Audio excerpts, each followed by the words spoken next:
You know, sometimes life just feels like a constant battle, and that's because it is. Sometimes you and I choose to do evil, don't we?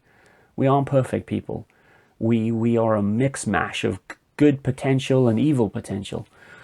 And so there is a war going on for us as to who's ultimately going to win that battle, whether we will become entirely evil or whether we can become good again, whether we can be redeemed.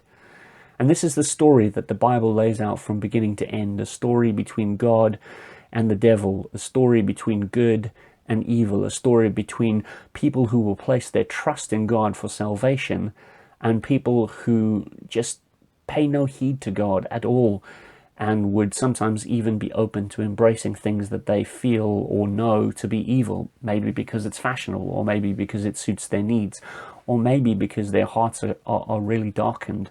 We're not the hero of the story. We're the one who needs to be rescued. We are the captives that need to be freed.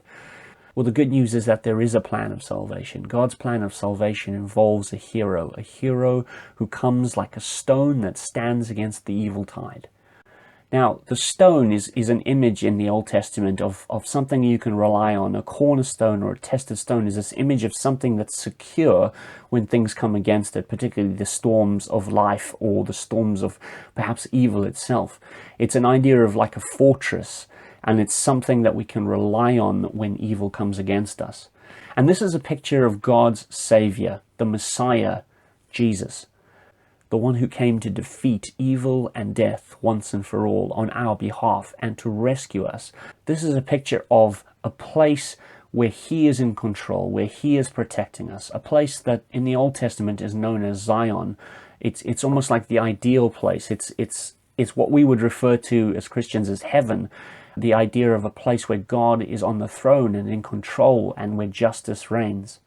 And of course, the opposite of that in the Old Testament is the realm of the dead, this murky kind of dark place from whence evil comes.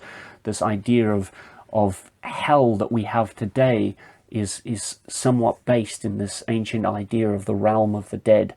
What we see here is a metaphor, a picture of good versus evil, but also a very real battle that's taking place between God and Satan. We are the prize over which heaven and hell fight. We have become very imperfect people. We have become corrupt ourselves. That within humanity there is a great propensity to be able to do good, but there is also the potential to do great evil. And so there is a battle going on even within us as to which side we are on. But there is one who's coming to redeem us from the scourge. There is one who has come. There is a stone in Zion upon which we can rely. And the New Testament describes this Messiah, this person, the stone, as Jesus. Jesus, the one who conquers hell and the scourge of death, conquers the realm of the dead, so that we don't need to be conquered by it. Perhaps you feel that this world is so dark and you just need some light. Well, I want to tell you where that light is found. That light is found in Jesus. That light is found in the hope of knowing that evil and darkness and suffering will not win this battle, that death is not the end for us, that there is hope, that there is life, because there is a Savior who has come to redeem us.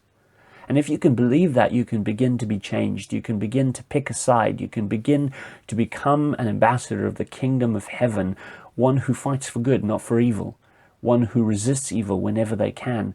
And it's not just an effort that we make, it's a work that God does in our lives. It's something we can rely on Jesus for. So I want to challenge you this morning to think about whose side you're on. I want to challenge you to think about whether you'd be open to God rescuing you. I want to challenge you to do the hard thing and open yourself up to the work of God in your life.